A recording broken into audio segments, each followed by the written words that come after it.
Yeah, Jitu bhaiya, we can start. We are live on Facebook. Yeah. Very good morning to all. I welcome you on behalf of Association of Corporate Advisors and Executives, ACAE, to this ACA at 11 program. We have been doing this program for last 10 days in this breakdown so that we can bring before you the technical subject, and also we have done many sessions on non-technical subject about your health, about your well-being, and so forth and so on. And we could also be having few sessions in coming days. So today we have the topic changes in IBC code and change in focus in wake of COVID-19. For this topic, friends, we are having Ms. Kasturi Ghosh, who is partner trilegal co-chair IWIRC, and Ms. Pooja Sinha, who is partner GLS Law and IWIRC Asia Network Director, along with Ms. Mamta Binani, who will be coordinating this whole session. She is past president ICSI. So this is the topic or session we will be having today. Friends, before I hand over the session to Mamtaji to start further, I would like to tell you that we are having a regular 5-day session on Excel in Excel.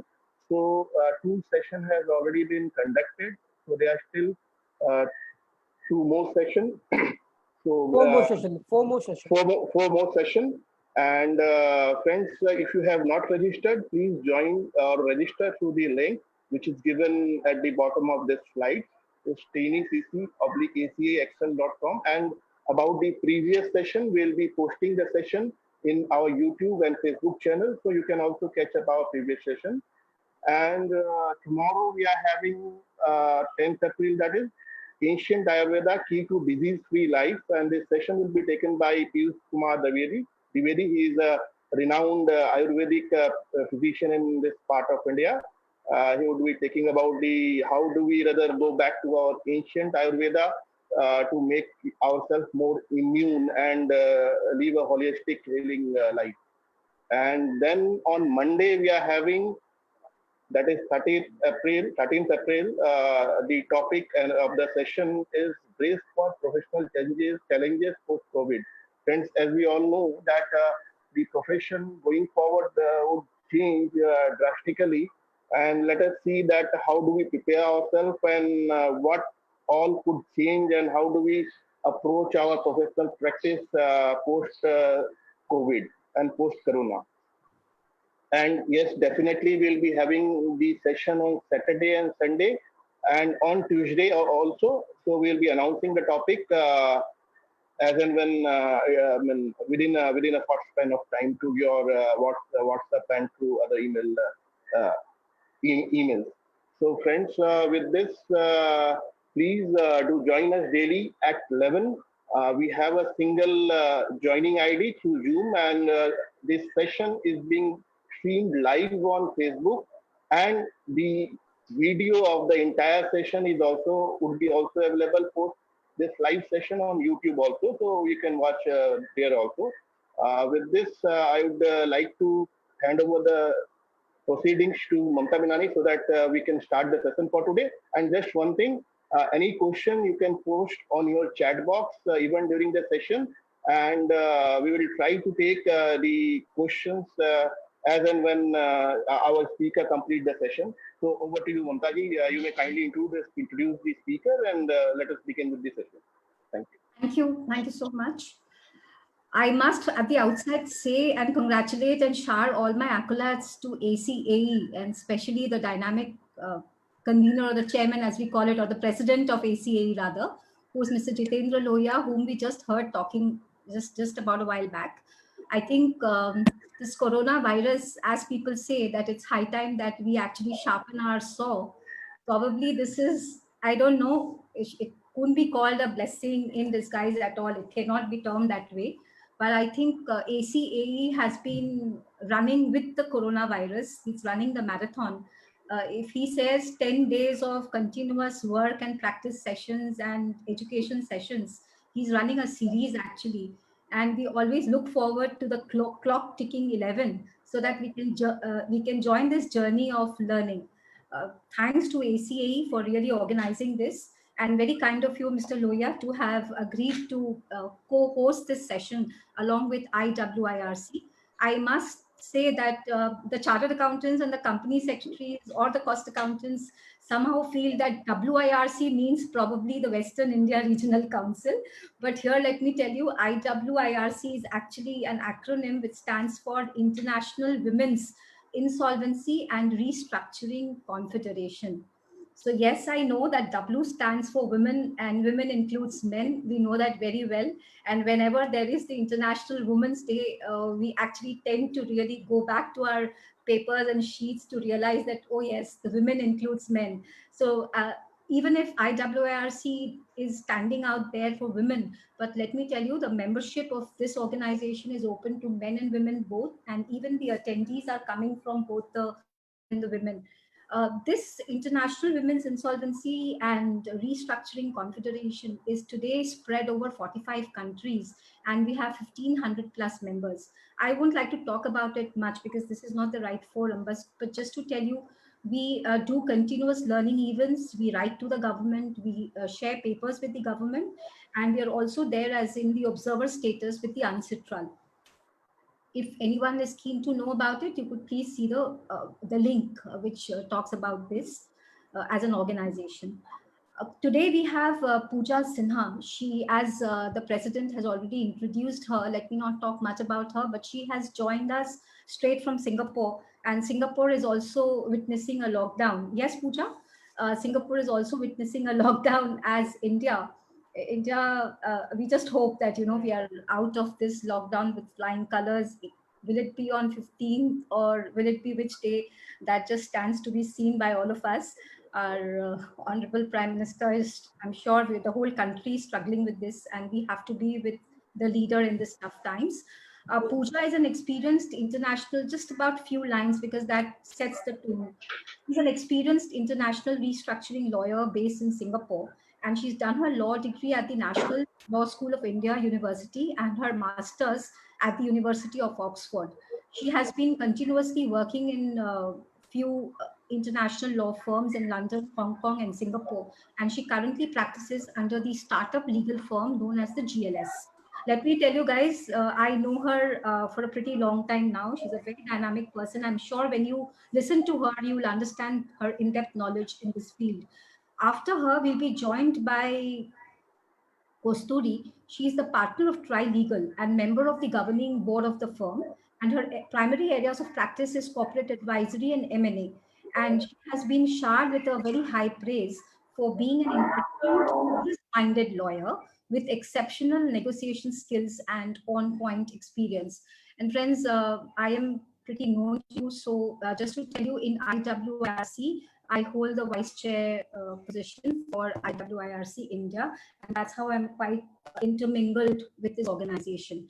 Now, we've structured this in a manner where Pooja is going to speak about what's happening abroad, how are the different nations across the globe is, if I may say reacting or is showing its preparedness for this, for the change in the mindset and also in the statistics in the wake of COVID-19, because this is not something which is plaguing our country alone, it's a worldwide phenomenon. So she'll tell us what's happening across the globe and in particular Singapore.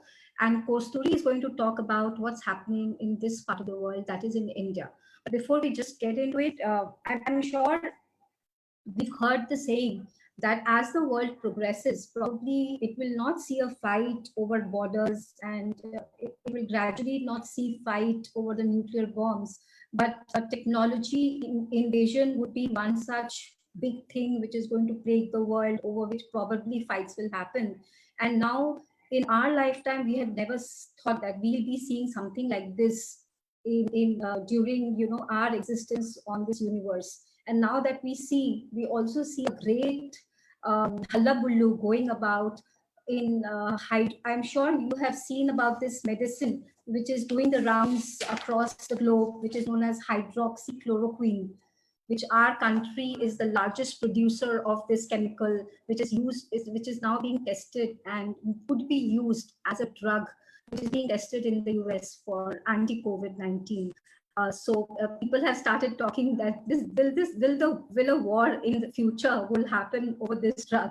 So there are very few new nuances which is being thrown in this uncertain times in the country and abroad. So we'll have to see many things. Let's follow. It's also said that in the ease of doing business index, the IMF had earlier pointed out that public health needs to be seen. India is quite in the 12th rank.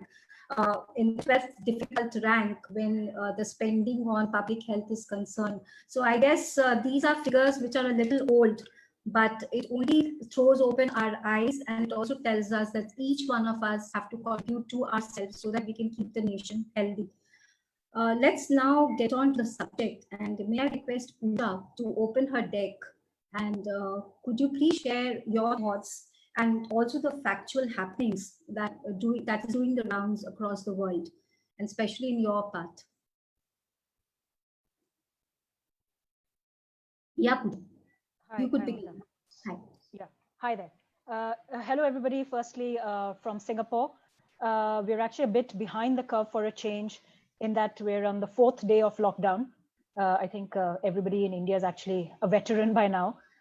So anyway, here's hoping we all stay safe and healthy. So I'm going to cover two broad themes in my presentation. Firstly, I'm going to start with a very practical market overview in terms of what's happening in the distressed and stressed investment space globally and in Southeast Asia. And then I'm going to go into the specific details of international policy responses to the COVID-19 crisis from a debt restructuring perspective. As Mamta said, this is really a crisis in which we're all in it together. So there's really a terrific opportunity for us to share information on policy tools that have been effective in different countries, so we don't all have to reinvent the wheel ourselves. And what's happening in other countries can really be a very good practical guidance to deal with issues in India and elsewhere. So what is the state of the market? So again, just starting with the basics, no doubt the COVID-19 crisis is above all a global health crisis and increasingly a humanitarian crisis. Now, it has also created an economic crisis, which many say is going to be much worse than the global financial crisis. The lockdowns and the travel bans have reduced demand to near zero in several industries. Now, there are two sort of hard realities that we do, however, have to deal with. Firstly, the worst is clearly not here yet. The unknown factor, of course, is the spread of the virus and the extent to which governments will be able to control the spread with their various initiatives. Separate from that, it's quite clear that the lockdowns and the travel bans with its attendant economic impact will continue for a significant period of time. The financial effect of the crisis may be mitigated to some extent by stimulus packages that various countries are announcing from time to time. However, we're in a very leaky dam, and none of these measures are going to fully plug the holes in those dams. So what does this all mean for the restructuring and insolvency industry? So I'm going to provide some takeaways based on my own experience with clients in Southeast Asia and elsewhere, and also courtesy the iWork network, a number of representatives at companies, funds, and banks that I've spoken to in order to get on the ground feedback, which certainly all of my clients expect me to have to advise them in an effective way. So moving to the first slide in my section, which is 2 slides down. If Mr. Loya, you could do that. Anyway, the slides are quite basic, so even if you don't have that. Which one? I mean, yes, is it okay? This one. The slide you want? Yes, this one. So let's first talk about what is really the, we talked about macro trends just now. Let's just talk about what is the specific landscape in terms of creditor action and enforcement. Obviously, defaults are going to be a major issue. Companies across Asia are more highly leveraged than any time in the past, including during the global financial crisis. In the US, there is almost $140 billion of bonds that are going to be classified as junk debt in fairly short order. So what has the impact been? In Southeast Asia, for one, there is already, of course, enhanced monitoring in place to assess the credit quality of existing accounts. Banks, however, have taken a generally lenient view on calling defaults so far. In several cases, this is because of the push by domestic regulators who are keen to avoid a cascade effect of multiple defaults being called and the systemic crisis that this will create. They are also keen to avoid banks having to declare a large number of NPLs and thereby having to increase their risk capital, thereby further adding to the liquidity crunch and creating further problems in itself. So for those reasons, actual calling of defaults has not been commensurate with the scale of the economic slowdown that we've seen so far. However, most of the banks that I've spoken to expect there to be a very significant increase in a request for waiver of covenants and term out of loan terms in the second half of the year. In the insolvency space, debtors are also starting to get prepared. My law firm friends have received a number of calls on what is the process for declaring insolvency, or more usefully, what is the process to get a moratorium from creditor action in the form of a debt restructuring proceeding. However, most do not expect to pull this trigger in the next couple of months, all going well with their cash flow situation. So then let's move on to, what is the landscape for rescue financing and purchase of distressed assets? I think this is really a hot topic for pretty much any debtor who is looking for new financing either now or in the short or medium term.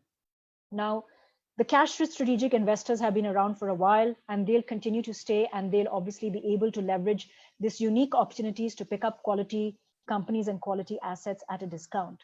However, where the situation becomes more interesting and variable is where we see the investment decisions to be made by financial institutions, particularly by funds. Now, there's supposed to be at least USD $2 trillion of dry powder sitting within funds ready for deployment. But the COVID crisis has given rise to certain extraneous considerations, which will very much affect how this dry powder is deployed, if indeed it is deployed at all.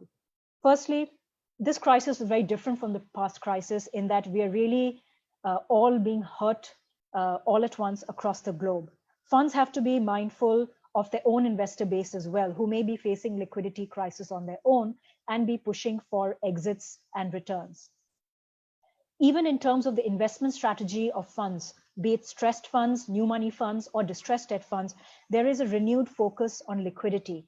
I was speaking to one of my contacts at a fund just this morning, and what he was saying is that they are seeing this as a unique opportunity to buy publicly traded debt of investment grade companies, because this is a unique opportunity for them to pick up these kind of instruments in a less competitive market. And obviously it has inherently less downside risks as well. Now, one of the challenges of fund investing in emerging markets, and this is particularly relevant for the Indian context as well, is that they tend to be generally highly structured investments. Enforcement of such structures is not as straightforward as in some developed countries, because there are laws around capital controls, or there are laws which directly or indirectly favor domestic creditors over foreign creditors.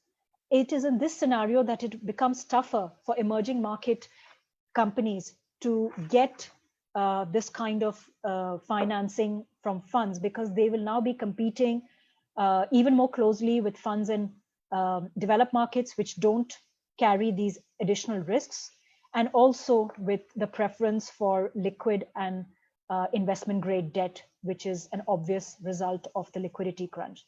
However, obviously, hope is not to be lost. I think those funds which have been around in the market for a while, the seasoned funds, they've at least seen some form of this crisis already. In terms of the GFC, there have been multiple mini domestic crises in Asia driven by various reasons in the last few years as well. So those investors in particular are still very much are able and willing to invest in stressed and distressed assets. However, there are certain other considerations that should be kept in mind as well. And this applies to investments, again, whether it's new money, stress, or distress. And that's the extent of scrutiny that debtors will have to face before getting any kind of new funding. Either formally or informally, the bar in terms of risk assessment has been raised by every financial institution. Firstly, there's obviously the checks, additional checks around creditworthiness and the liquidity situation at investee companies. There are also specific questions around the adequacy of business continuity arrangements at these debtor companies, so that God forbid we were to go into either another pandemic or a pandemic-like crisis, debtors are not sort of caught napping, which frankly most debtors and indeed most individuals across the world were in this instance. Interestingly, it's also important to note that companies are also being asked to provide more strategic feedback on how they will deal with not just COVID-19 now, but in the future. In the short term, of course, it's all about having sufficient cash flow. It's all about surviving, any supply chain difficulties, because, as I said before, these travel bans, lockdowns won't be lifted anytime soon, even assuming we get past the urgent medical health crisis that we are currently in. However, businesses are also being asked to explain upfront how they are dealing with how they propose to deal with the new business reality in the post-COVID era. It's not as if retail spending or indeed retail consumer behavior is going to go back to what it was, or certainly it will not be the case for some period of time. So the strategic changes that businesses are taking to address these shifts are something that financial institutions are focusing on very seriously in this COVID financing landscape as well. With that, I'll move on to the next slide, or the next section, and also the next slide, which is, as I mentioned earlier, just an overview of what are some of the initiatives being taken around the world in response to this crisis, particularly from a restructuring and insolvency perspective. Now, I think to put it mildly, this crisis has left lawmakers scrambling. There is nothing in their toolkit which has prepared them for this kind of crisis, this multifaceted crisis. Even the toolkit that was used for the GFC is really inadequate in this scenario. In some cases, the laws that the US has adopted are those that it used during the Great Economic Depression of the 1930s. So that just shows how everybody is really scrambling to sort of figure out, what is possible, what is the most effective legislation to bring about in this scenario, and how to achieve that fine balance between not having a large-scale economic chaos, but also at the same time allowing businesses to have some breathing room in this scenario. So let's look at the first set of initiatives. I think this is the simple one: to prevent large-scale filings of restructurings and insolvencies. There's a very simple fix that several national governments have done. The first is to raise the quantum of debt that is required to trigger the filing of a restructuring or an insolvency petition. The second initiative is to raise the amount of time for which a statutory demand has to be outstanding before a restructuring and insolvency process can be triggered. So such initiatives have been put in place in Singapore and in Australia, to give a few examples. The second interesting example of measures that have been deployed is around personal liability of directors for wrongful trading. Now, wrongful trading is one of the checks and balances that's built into the company laws of several jurisdictions. What it provides is that a director of a company will have personal liability if it can be shown that it caused the company to continue to trade in a post-insolvency context past the point where there was no reasonable prospect of avoiding liquidation, or if it did not take sufficient steps to minimize the loss to the company's creditors. And this judgment is tested in hindsight, because once the company does actually go insolvent and the liquidator takes over the running of the business, then under these wrongful trading regulations, it can sue the directors under wrongful trading laws for civil compensation. In the past, this civil compensation has also has gone as far as including the percentage of assets by the percentage drop in the assets of the company between the date that the director should have declared the company insolvent and the date that it was actually declared insolvent. So we have this law in the statute books in a number of common law jurisdictions, including England, Singapore, Australia, and Singapore and Australia have passed laws now dispensing the applicability of this regulation for a certain period of time, just so the directors do not have the additional burden of making these very difficult commercial legal judgment calls in terms of what it takes to save the business in these very unusual times without the fear of liability. Similar measures are also proposed in the UK. The third set of initiatives that I want to talk about is the directive from banking regulators. As I mentioned earlier, banking regulators have several policy objectives here. They want to prevent a systemic crisis. They also don't want to unnecessarily lock up banks' liquidity reserves into NPL related reserves.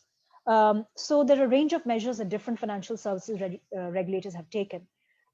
In places such as Hong Kong, the HKMA has taken a very prescriptive approach and very strongly asked banks to not call defaults for a certain period. In Singapore, with the MAS, there's been a more light touch approach. In Vietnam, Thailand, there's also been a more light touch approach. And in Thailand, the government has also just tried to enhance its communication with banks so it can continue to get a closer on the ground perspective in terms of the evolving situation domestically. Then you have countries such as Indonesia, where there's been a bit of a halfway house. The OJK, the Indonesian Financial Services Regulator, has said that banks can only now use quantitative threshold to call a debt default. That is, they can only call a default if there's been an actual default. They can no longer apply qualitative criteria, such as their belief that the company is unlikely to pay its debt or other such judgment related criteria.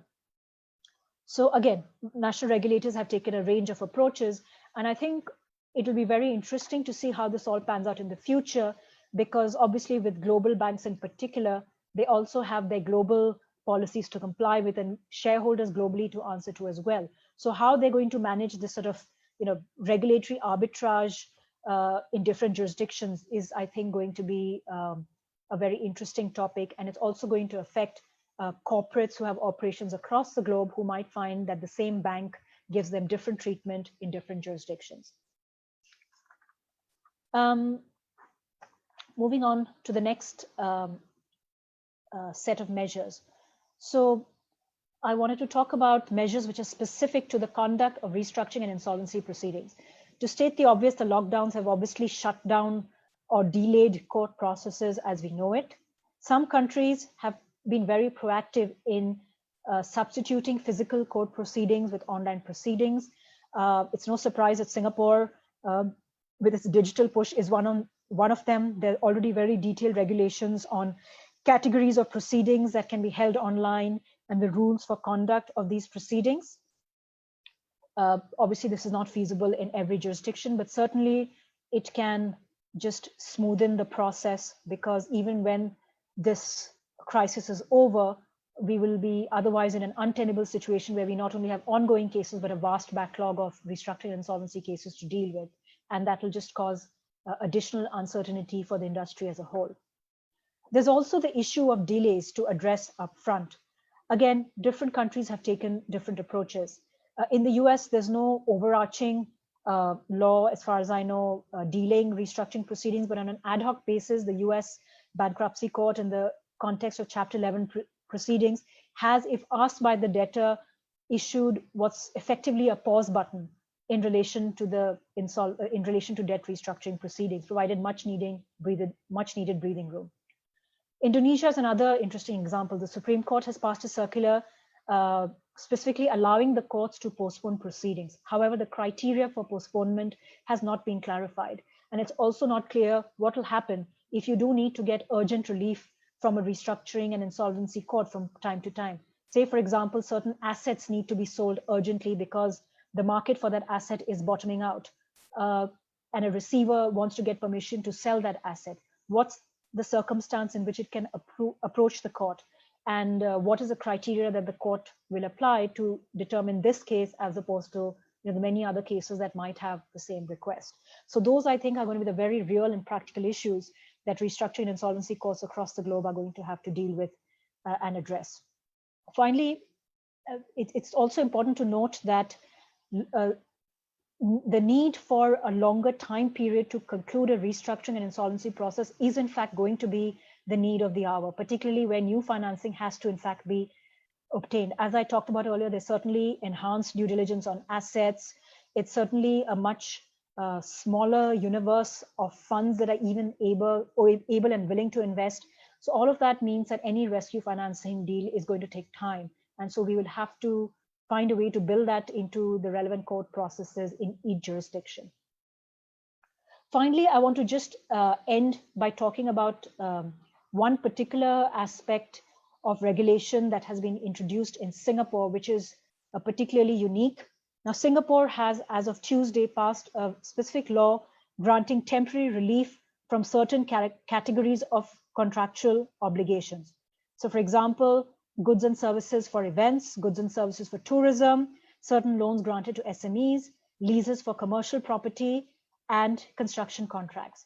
And what the law says is that for these categories of contracts, which have been entered into in a certain period before this whole COVID crisis came to be, there can be no court or insolvency proceedings to enforce the underlying claim. If you have a financial claim, it will continue to accrue, but without penalty interest. But the aggrieved party cannot approach the court to enforce. Parties of the loans which are covered by this law cannot enforce security. Landlords who have rented out their commercial property cannot terminate the lease, even though there's no payment. Again, the rent will still be due to them and will continue to accrue, but they can't enforce for payment until the 6-month period is over. Performance bonds for certain kinds of contracts cannot be called upon in this scenario. Now, of course, this provision has been met with a fair amount of criticism as well, saying that it kind of really goes coach and horses through the principle of sanctity of contracts. But again, we have to have sympathy for the lawmakers here as well. It's a very delicate balance of managing interests of various stakeholders that they're faced with over here. And this is in any case a temporary measure. Now, obviously, the other aspect of this law is that it's a blanket law, but it doesn't address all scenarios. For example, not all landlords of commercial properties are necessarily rich and can afford to go without rent payments for 6 months. So the law in itself has built in a concept of assessors. There will be an affordable and fast process whereby differences can be sorry, somebody is not on mute, whereby any differences between parties on the interpretation of contracts, or if somebody wants a relief from this overarching law, there's going to be, the details aren't out yet, but the Ministry of Law has said it's going to be an affordable and fast process, and no lawyers are allowed to be involved.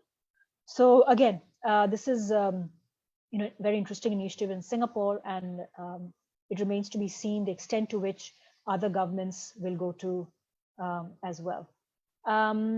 So with that, I'll hand over to Kasturi. I think there's some questions here, but I think if it's okay, because we might be short of time, I'll just take it up at the end, because some of it relates to the IBC as well. Yeah, we will take it at last. I think. Yeah, no problem. Sure. Thank you so much, Pooja. That made a lot of sense. We got a perspective. We also understand that chaos always gives rise to opportunity. I don't know how long this chaos will actually last, and will this give us any opportunity or not? This the time will tell us, because you're quite right. Arbitrage doesn't exist anymore. That one part of the world is reeling under pressure, and the other part of the world is making merry.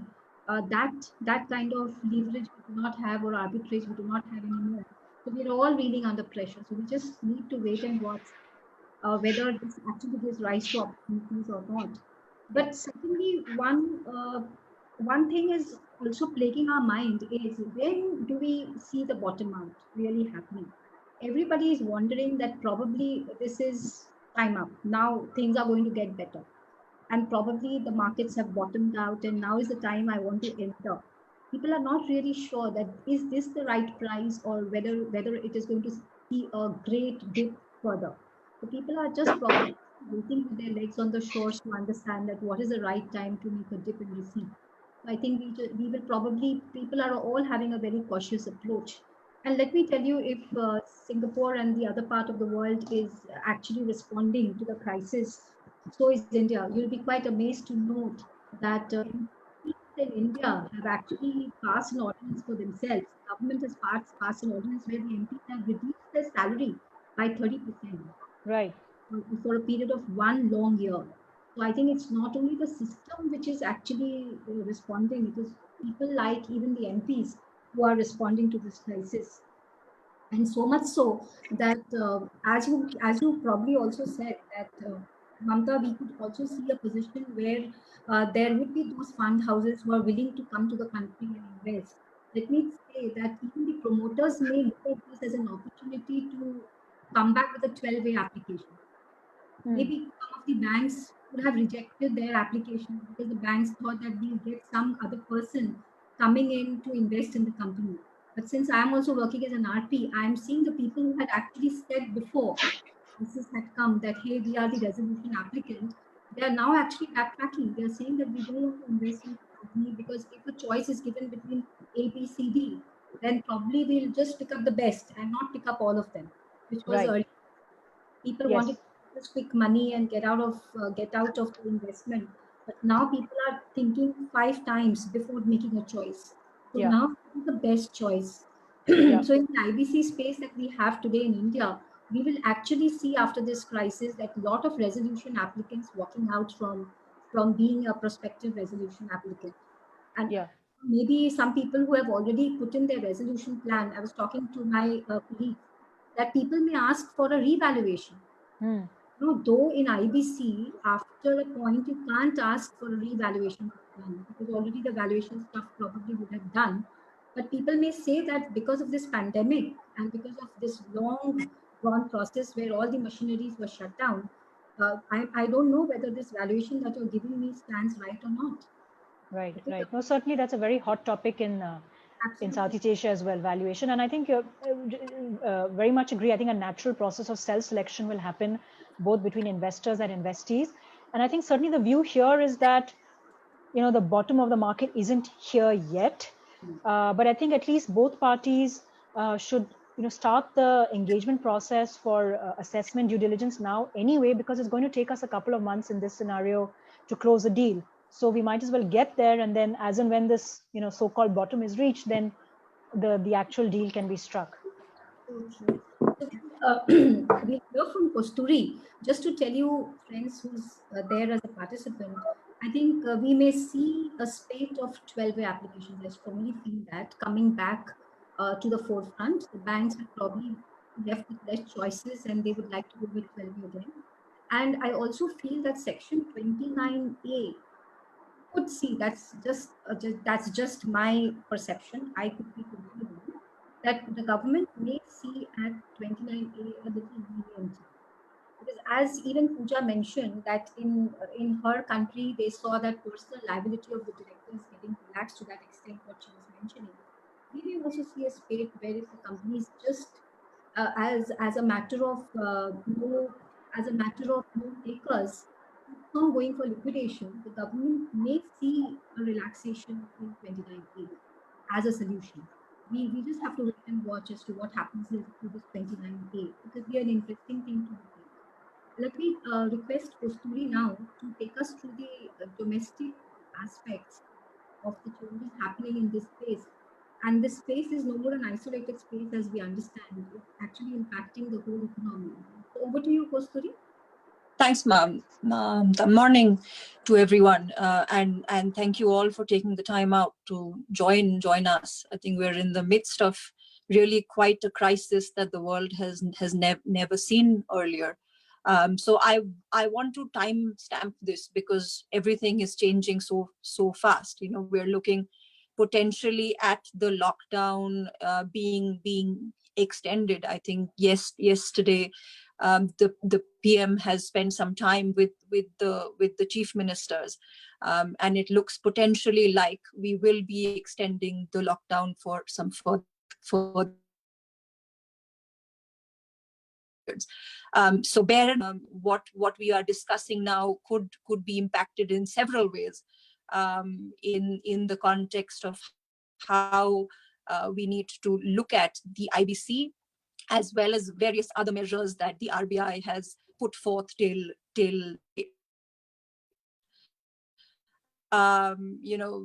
where we stand. Very interestingly, Rag Kasturi, your audio is not clear actually. Oh, It's just breaking into the.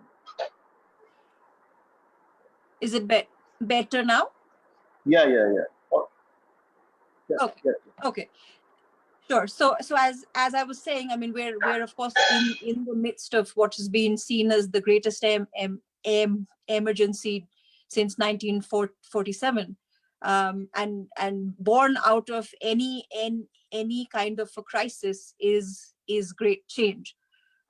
With that kind of a context, let's do a deep dive into what's happening in India. We have of course heard from Pooja on what is the situation, what is the thinking of the policymakers around the world.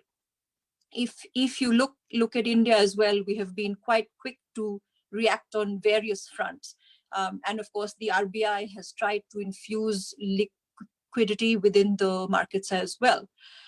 If we just look at specifically dealing with the IBC matters, the first thing that, of course, the Supreme Court and the NCLAT have done is that they have told the time period for the Limitation Act.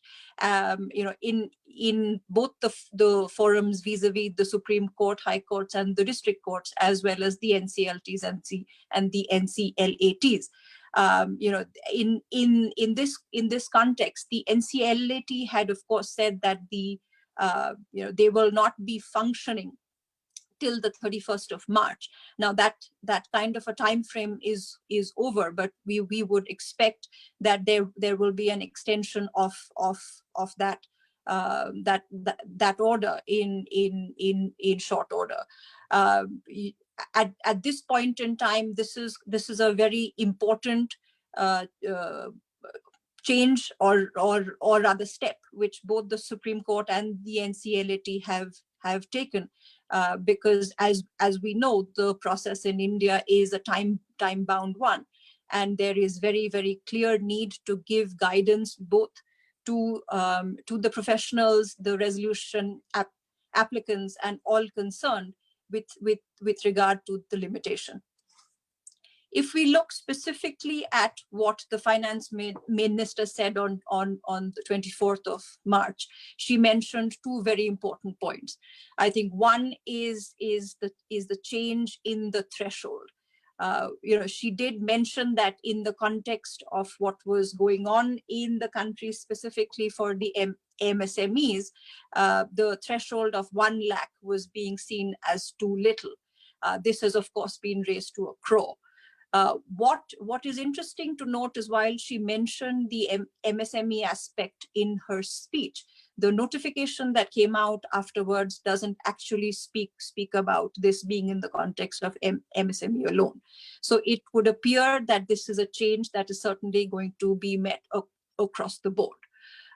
What will be also interesting to understand, if this threshold were to continue to be in place even after the lockdown is over, there seems to be thought process to suggest that should be the case, of course, for the foreseeable future, but also that 1 lakh was anyway too low and was really being seen as some kind of an arm twisting methodology by the operational creditors. So in some sense, whether it's because of the COVID or otherwise, the threshold increase from 1 lakh to 1 crore is quite a welcome one.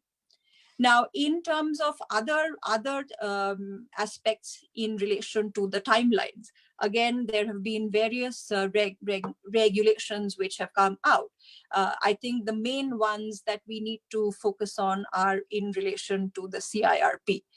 This is the third amendment coming out in 2020, and the critical aspect again is that due to COVID, there is a very clear expectation that all of the timelines set out within the Act will be extended for the period of the lockdown itself.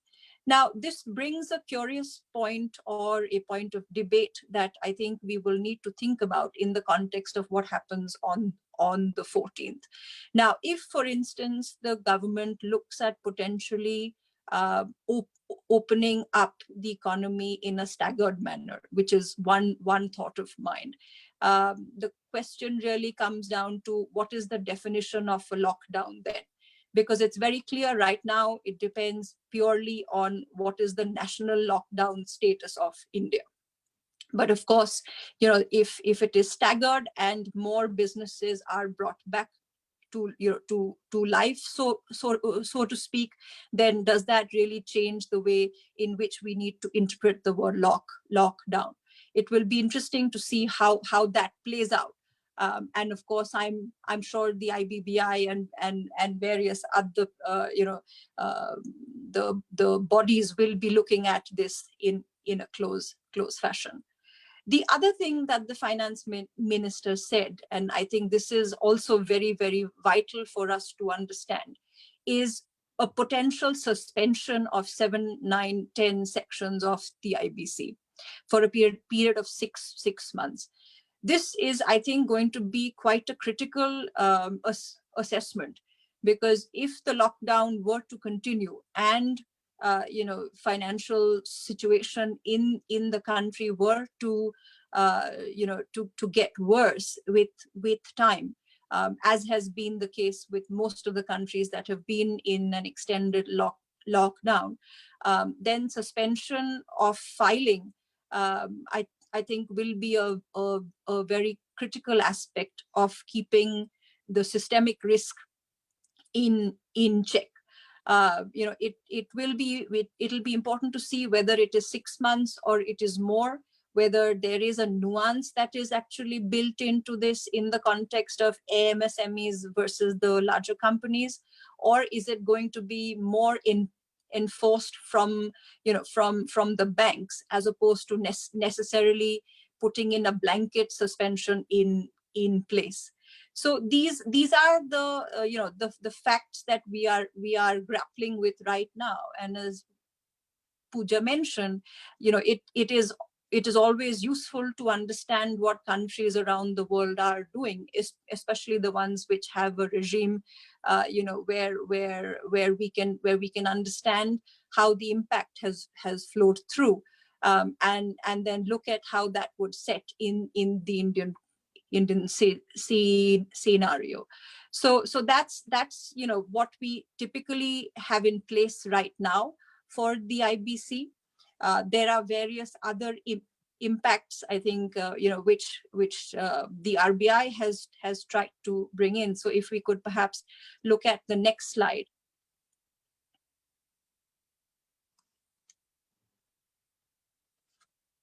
Mr. Yeah, thank you. So if we were to look at what the RBI is specifically doing, we are looking at a case where certainly the governor on the 27th, came out with a fairly bold statement around the stimulus package for India. He clearly mentioned that the purpose is, of course, to expand the liquidity in the system and to ease the financial stress. In this context, various liquidity measures were brought in.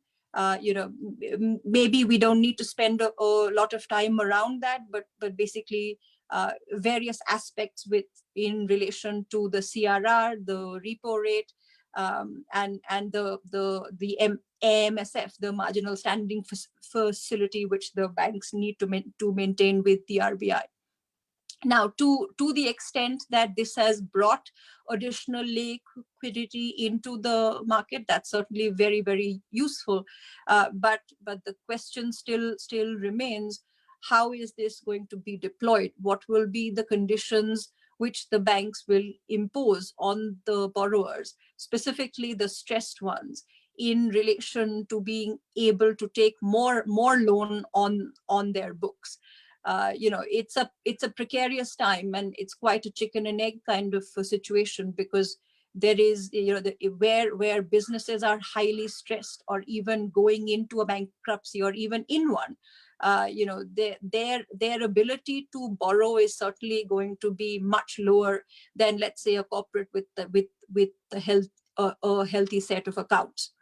So, keeping these in mind, it's one thing to, of course, build the liquidity around the market, but the very important task of actually ensuring that defaults are lower than what they were if things had not been paused. The RBI has worked out the moratorium. One is of course in the context of the term loans itself. These have all been pushed out for by 3 months. The repayment schedule and all of the subsequent date, as the RBI says, needs to be shifted out. Various banks have certainly, stepped in to restructure these loans. But what we understand from speaking to CEOs and to clients in India, they feel that the 3-month time frame is far too little, and needs to be extended up to a year or even 2. This, of course, will play out in the context of asset and the classifications as per the RBI norms. The second thing that the RBI has done in this regard is with regard to the deferment of interest on working capital facilities. Now, these have also been pushed out for 3 months. And again, the idea is that the accumulated interest will be paid after the deferment time grade. And one again needs to understand whether 3 months is really the right approach or not. Importantly, the RBI has also clarified that any of these the concessions which will be granted by the banks in regard to the moratorium or the interest will not affect the classification of the asset and will not result in a downgrade. I think that's a very, very, very, very important aspect of dealing with this scenario too, because it's one thing, of course, that the borrowers have the liquidity to carry on the businesses, pay the employees, and make ends meet, but it's quite another to ensure that the banks are not the only ones who are feeling the burden of the situation. The third point that the RBI has brought in is that they are asking banks to actually recalculate the drawing power by reducing the margins on working capital financing. Again, it's an important task, which I think a lot of the banks have already started to reach out to the borrowers and to have the conversations around that. But yet again, we were already on thin ice before the coronavirus hit us with all its might. So a lot of the companies in India, the leverage is already very, very high. So to what extent do they continue to borrow, or they continue to extend these working capital financings will of course be quite a complicated task.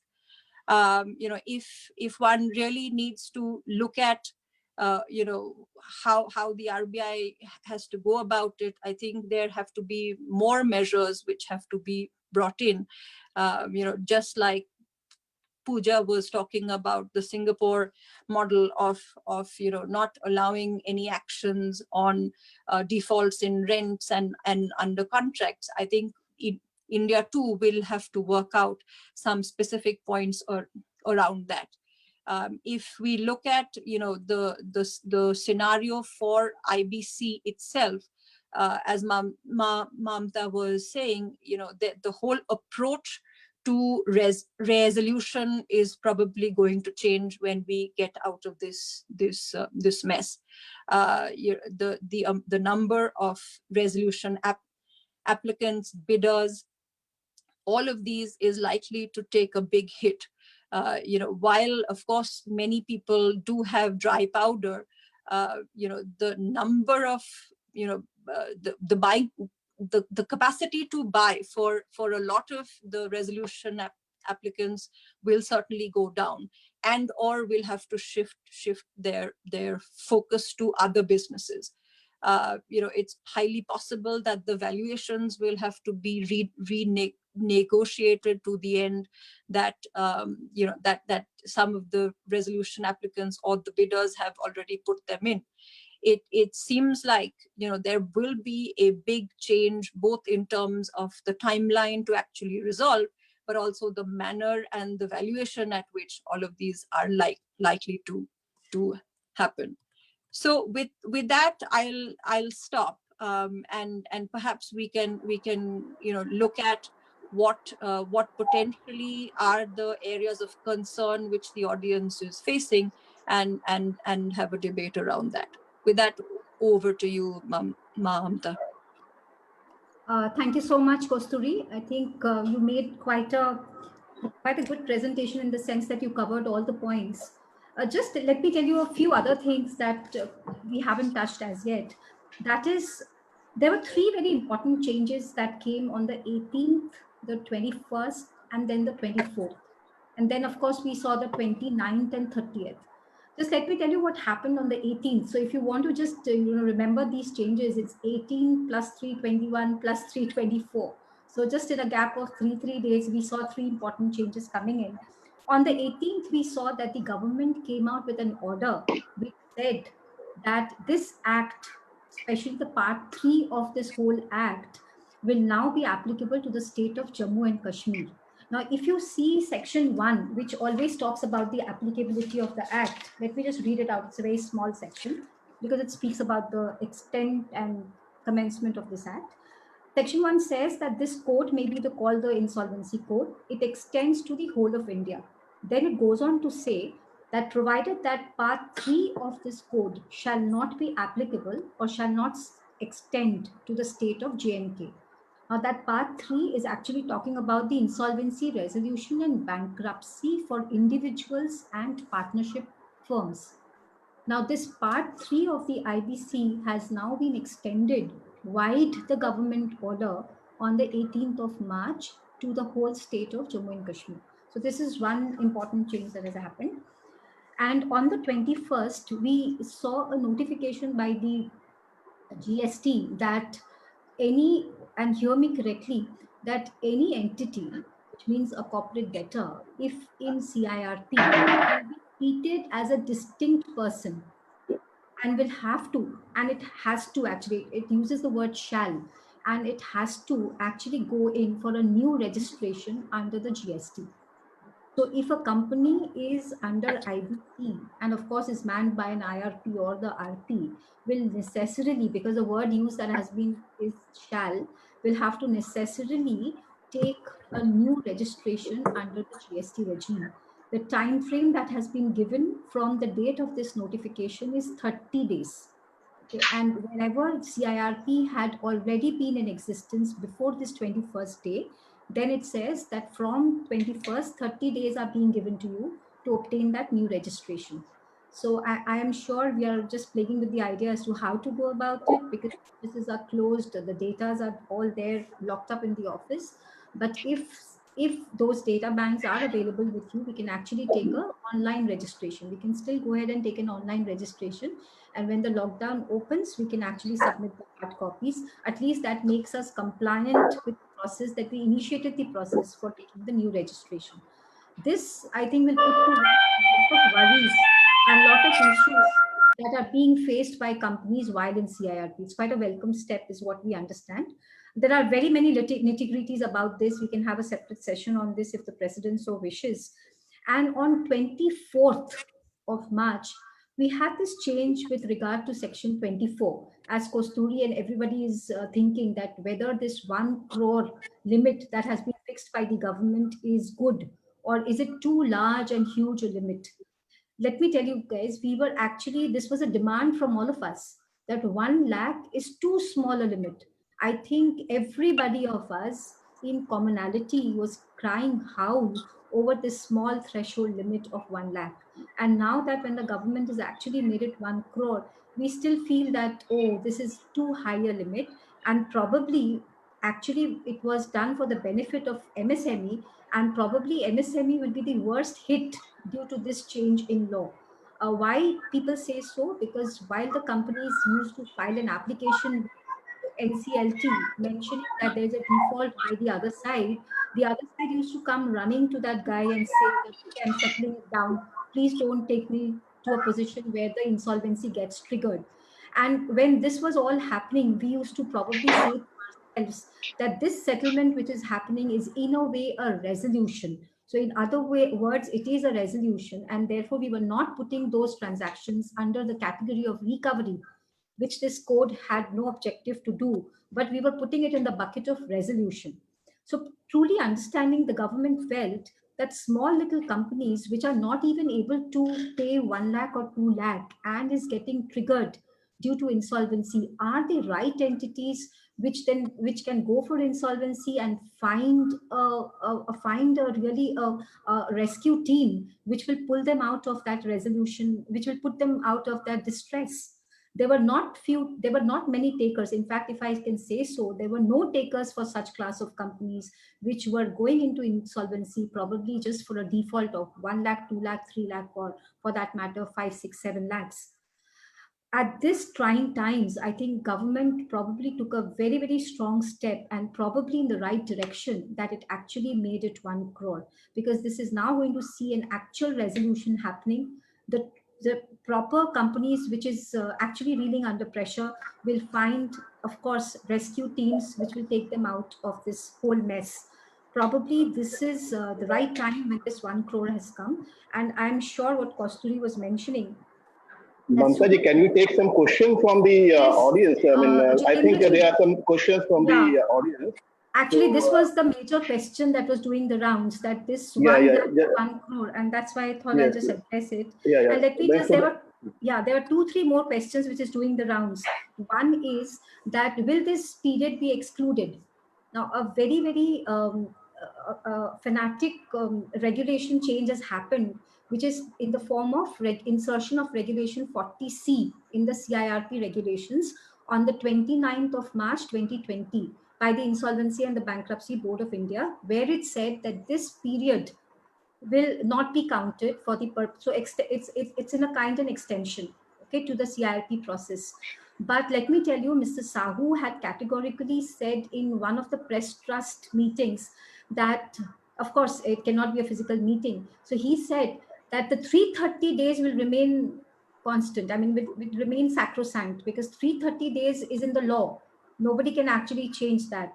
So that was not really, sounding too well, that here we say the period got extended, and there we say that 330 days remain sacrosanct. So I think our worries is now put to rest, because I'm getting queries on that front. Our worries are put to rest because of the NCLT order, which they actually gave by a suo moto application to themselves, that on 30th, the Honorable NCLT said that this period could be excluded, okay, by the NCLTs and all the other adjudicating authorities in the form of any other NCLT, etc. We'll have to just probably go and approach the court for an exclusion of that period. And if it gets excluded, that 330 days dagger that hangs on us also is put to rest. Just fifth thing that I wanted to mention, that all these timelines which has been changed is hovering around the CIRP. There are a lot of questions which are getting posed, is what happens to the liquidation process regulation timelines. Okay. To put it straight, the liquidation process regulation timelines has not been relaxed. So people who are acting as liquidators and I mean, people are morely acting as liquidators because most companies are in liquidation compared to CIRP because of various reasons. Those liquidators will still have to follow the timelines. And of course, we'll have to use our own intelligence just to make sure that we don't flout the regulation, as well as we make sure that we are giving the correct data. So these are the questions that were doing the rounds. Friends, if anyone want to raise the question directly to our speakers, you can raise your hand through the Zoom app so that we can unmute you and you can ask it directly. So, and Mamtaji, please, there is one question about that. So what about the petitions already filed?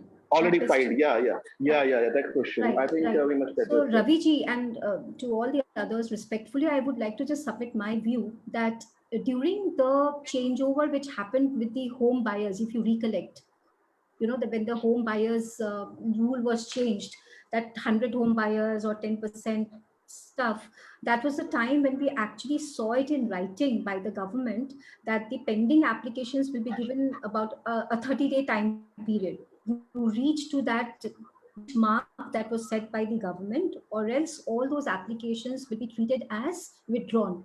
That came in writing in black and white from the government as a part of the explanation. But in this case, in the case of Section 4, which the change that came by way of a notification, we haven't seen anything in writing from the government side as we saw it in the case of the change that was brought in by the home buyer sector. Okay, in the home buyer sector. So honestly speaking, if you ask me what's going to happen, I think all the applications which are waiting for its disposal, on them also this threshold will be applicable. It will probably This is correct. It will probably just be dismissed because it does not match with the threshold limit, is what I understand. That's my view. Ansulji, you have anything you question, Ansul Agarwal? Yes, sir. I was having a query. Like Pooja ma'am was talking about the insolvency scenario in Singapore, and she was mentioning that the regulators bankers over there have relaxed these insolvency things on qualitative factors. So I would just want to know what's the logic behind that. Yeah, Pooja ma'am. Sure. So I think actually that dispensation has been given by the Indonesian bank regulator, the OJK. And I think the logic is that in general, qualitative criteria for a default can be triggered way in advance of an actual default. So for example, the company is already sued by another creditor or has its security under a different loan, either enforced or a cross default. Cross default in the context of another loan, or it's just facing, say, a material adverse effect in its business, all of which in many financing documents is a ground to call a default as well.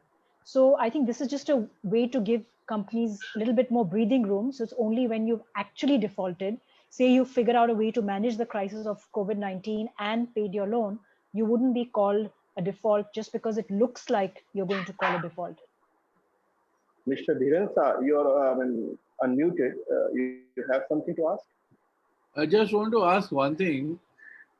This GST registration is required once the CRP starts. What would be the status, whether GST registration is required for the corporate debtor, which is already under liquidation? Yes. I just mentioned that. Yes, it is required for them too. It categorically and explicitly mentions that it will be applicable for the corporate debtors which are already in CIRP as on the date of this change, that is 21st. So to them, 30 days is being given. Sorry? Yeah, CRP is fine because corporate debtor will be treated as a going concern. But now the liquidation order is passed. Mr. Shah, the other day we were having discussion with the GST department official who has also joined us in one of the sessions. So wherein we raised this question, and he also appreciated the question that during liquidation the company is rather not going concern, and we also raised the issue that whether the credit which is lying unutilized, and since the company is not into operation, there would be no output tax. So can we rather apply for the refund of the credits which would be accumulating?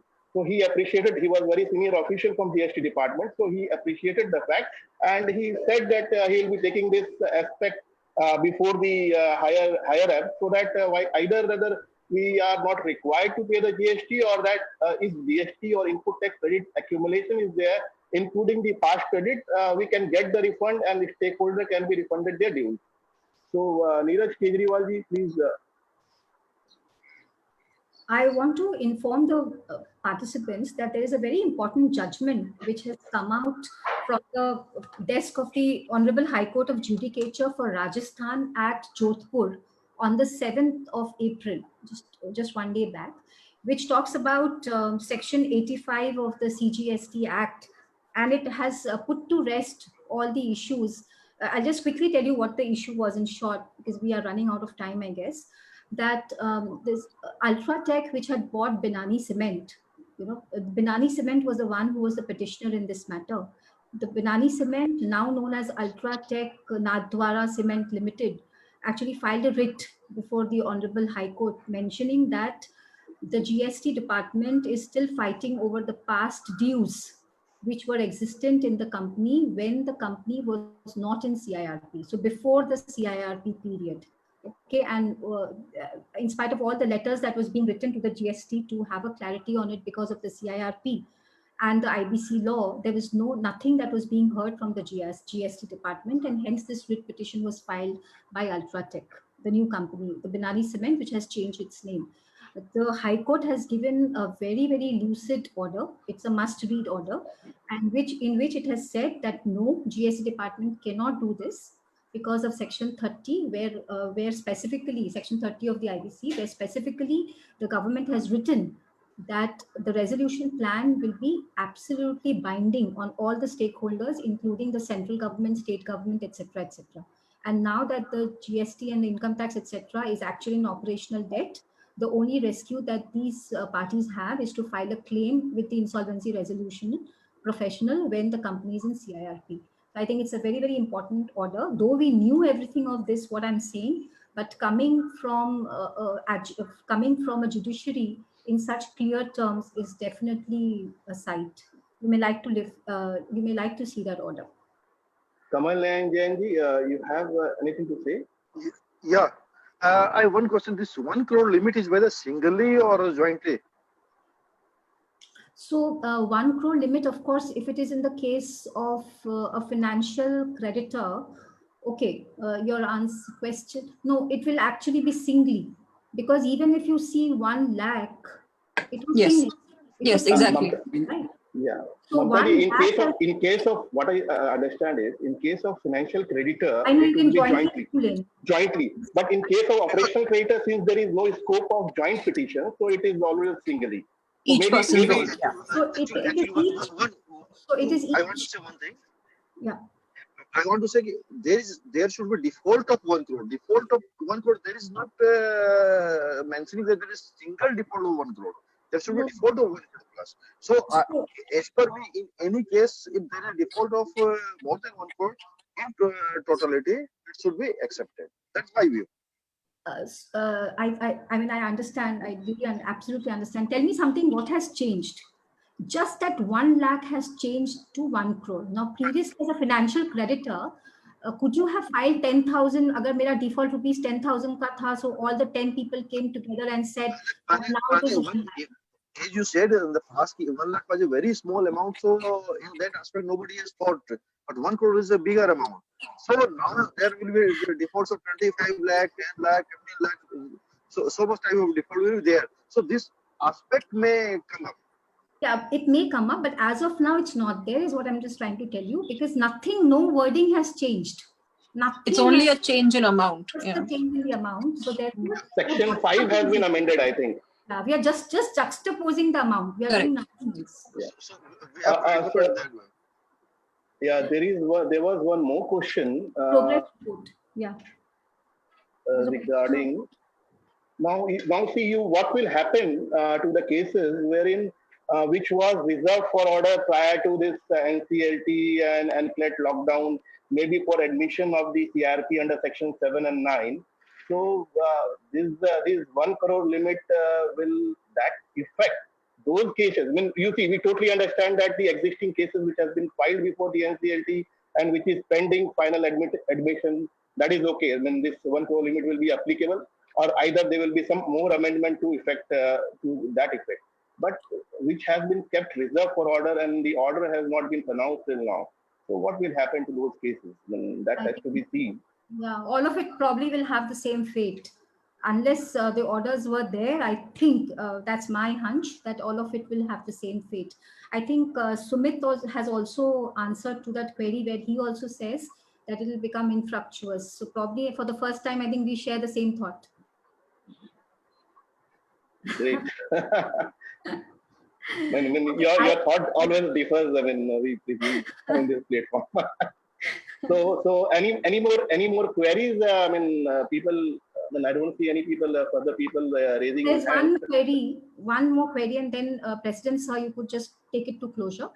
People are asking that how do we file the progress report in the case of that quarterly progress report? So see, for this quarter, we know that you also needed to file the receipts and payments which had to be audited. So obviously that audited receipts and payments for this quarter ending 4 March is just not possible to be filed with the quarterly report.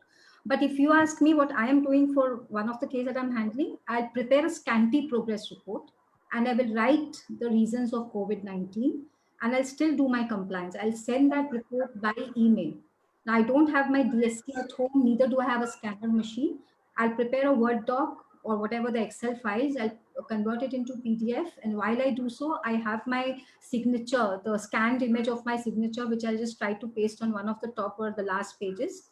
And I'll actually file the progress report with the attachments, which is not possible to be filed. At least I do a part of my compliance, even if it is the sake for symbolic compliance, which I will do. Yes, Right. I think we come to a closer of this wonderful session on IBC, and thank you, Pooja ji, for explaining in detail the international perspective and what is going on internationally. And yes, definitely in India we are seeing a lot of there are few amendments which has come post this COVID, but internationally it's very intriguing to note that. Even you see the personal guarantee we say in India that has been stopped. When you see, you will not be facing a personal guarantee issues during this period.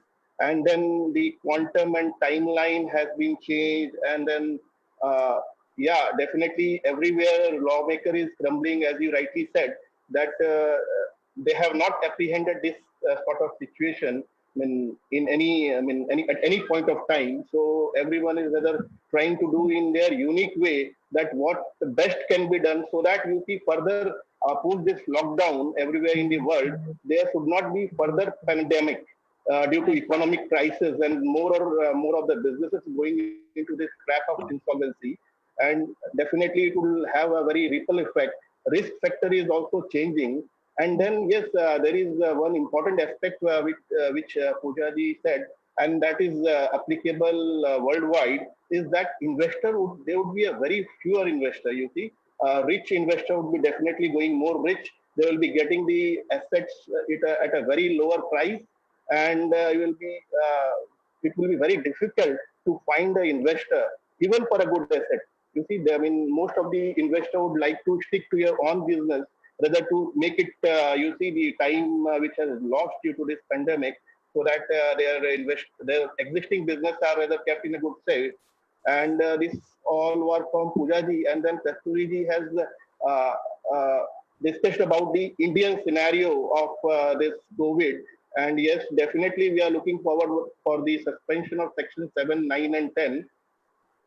And yes, there would be a very difficulty, as already discussed through different questions which have been put before the speakers, that there are thousands of cases which are still undergoing CRP. Now, what I understand is, there is also cases. I'm also into insolvency, and there are many cases which the expression of interest has been invited. We have received the resolution plan. Now, the investor or the prospective resolution applicant might want to go back after submitting their resolution plan. It's a very natural, you see, in this scenario. So we might see that resolution not happening in most of the cases. And for the new cases, it will be very difficult to find the resolution applicant. And 29A, from my end, I see that this section going to be suspended as of now. It's my hunch, which I'm saying, but it might not so happen, or rather there might be some tweak in so that the promoters are allowed to take back their own company. Which would lead to better economic revival. And then, yes, Kasturi also discussed about the RBI taking certain measures, and which would definitely impact the overall IBC cases or the overall CRP cases which are there, and the overall IBC environment. Yes, I would like to add one more thing. IBC will definitely be there, but we cannot see that SICA coming back or BIFR coming back. While discussion, some people are saying that IBC might be scrapped or so many cases would come into IBC, but that will not happen. Yes, a temporary suspension is always there. And definitely, as Mamta ji said, that we can definitely have a few next week. One session wherein detailed discussion can be had with the insolvency professional regarding the practical issues, practical difficulties which we are facing right now, or what is the right way to go forward. Because you see, we are also doing a COC meeting on a daily basis to get connected with the bankers and all. So what could be the safe and right approach? You see, you have to reduce your workload after the lockdown ends. So Mamta ji, thank you to you basically to coordinating with both the speakers and wonderfully taking this session and answering many of the questions to for our audience. And definitely it was a very wonderful session, and it was good to know the international perspective of insolvency. And friends, before we end, please do join us for tomorrow's session. It is Dr. P. Kumar Dwivedi. It's about ancient Ayurveda. And on Monday, we are having session with Mr. P.R. Ramesh. P.R. Ramesh was also there. Right now, he is with us. So, sir, are you there? I don't think so. Yes. Yes, sir. Yeah, he's there. So, I mean, he will be taking a session for UT. There is definitely would be a Yes, I'm on. Yes, sir. Yes, sir. So, anything you would like to add? Nothing. This was a great session. I should thank Mamta and others, Kasturi and others. So please do join us on Monday with Mr. P.R. Ramesh, and definitely we are looking forward for a widespread spectrum change in how do we do our profession. So it's the requirement of the day post lockdown. So with this, I would end the session. Thank you all. Thank you all the participants. Friends, may I have a big round of applause? I'm unmuting all participants.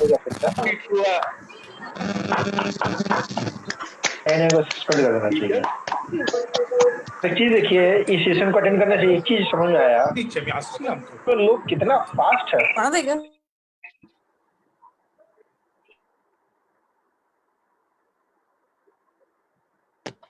Thank you all for having us, and please let us know if you have any further questions on iWork. We will certainly be happy to take that, and of course the link is always available to you. Thank you again to everyone. Thank you, ma'am. Thank you, Pooja, ma'am. Thank you. Thank you very much. Thank you. Thank you very much. Bye-bye.